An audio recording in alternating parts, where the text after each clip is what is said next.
Bismillah, kami bersama dengan saudara Ustadz Irwandi yang kami ingin tanyakan tentang masalah sunnah Nabi. Bagaimana sebenarnya itu sunnah menurut para ulama? Silakan.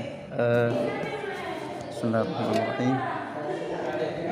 Alhamdulillah, salatu wassalamu ala rasulillah. Masalah sunnah, tentu ulama berbeda pendapat dalam membagi-bagi sunnah Nabi Sallallahu Alaihi Wasallam. Nah, di antara ulama kita ada yang membagi sunnah secara umum itu ya terbagi atas dua. Yang pertama, ada sunnah yang bersifat adab.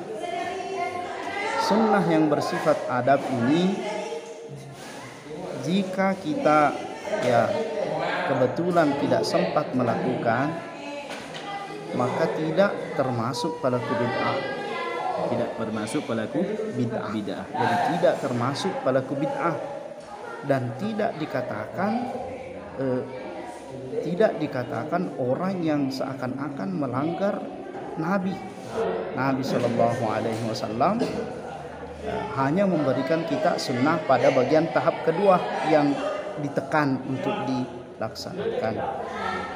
Adapun penekanannya pun ya terbagi dua. Ada tekanannya yang sifatnya wajib, ada yang tekanannya sifatnya melakukan dapat pahala, yang tidak melakukan tidak berdosa namun rugi. Namun rugi.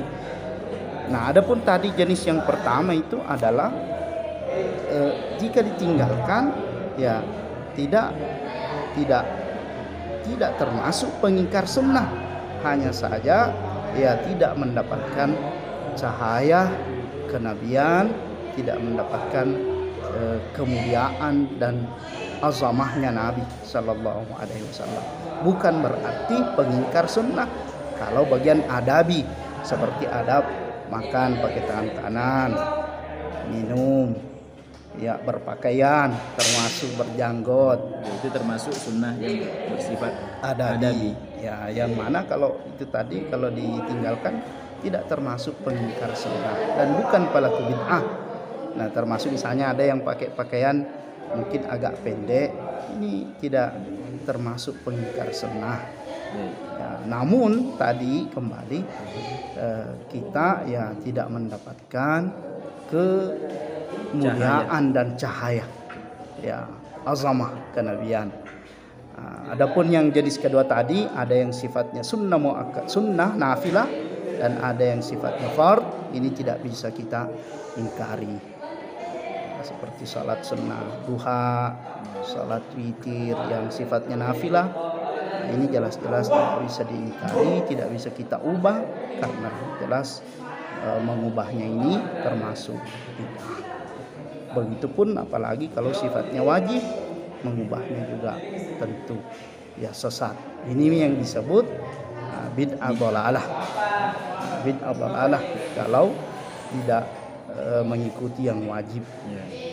Adapun sunnah muakkadah tadi kalau tidak diikuti pun tidak sampai ke dhalalah, tapi mengubah sunnah itu juga termasuk dhalalah. Mengubah witir yang tadi misalnya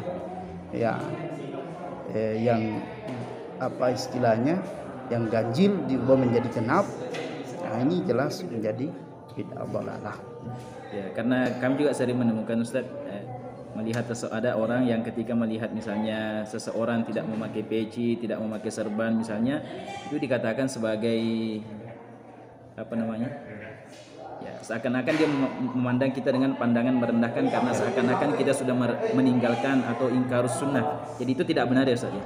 Ya, jelas ini kurang benar, dan sebenarnya mohon maaf bisa dikatakan mereka lah yang sebenarnya kurang paham tentang sunnah. Karena sunnah ini luas sekali.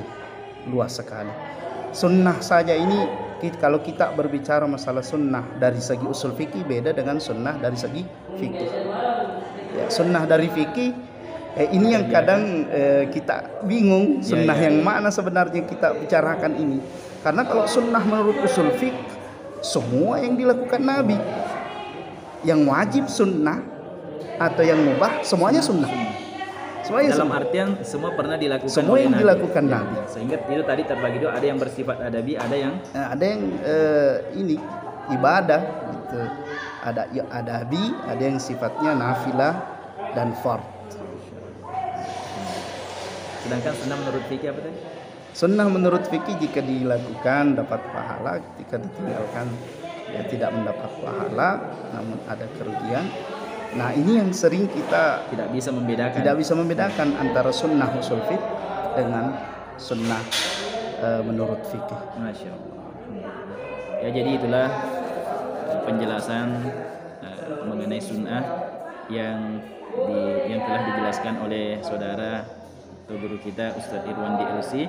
Semoga apa yang beliau sampaikan bermanfaat bagi kita, sehingga setelah melihat video ini ya kita tidak terjadi lagi kesalahpahaman mengenai sunnah Nabi. Ya, sehingga kita tidak mudah menuduh orang pengingkar sunnah hanya karena meninggalkan sunnah yang sifatnya adabi tadi, sebagaimana yang telah dijelaskan oleh guru kita. Ya, terima kasih kami sampaikan kepada Guru Ta. Semoga apa yang disampaikan bermanfaat untuk kita semua. Assalamualaikum warahmatullahi wabarakatuh. Waalaikumsalam.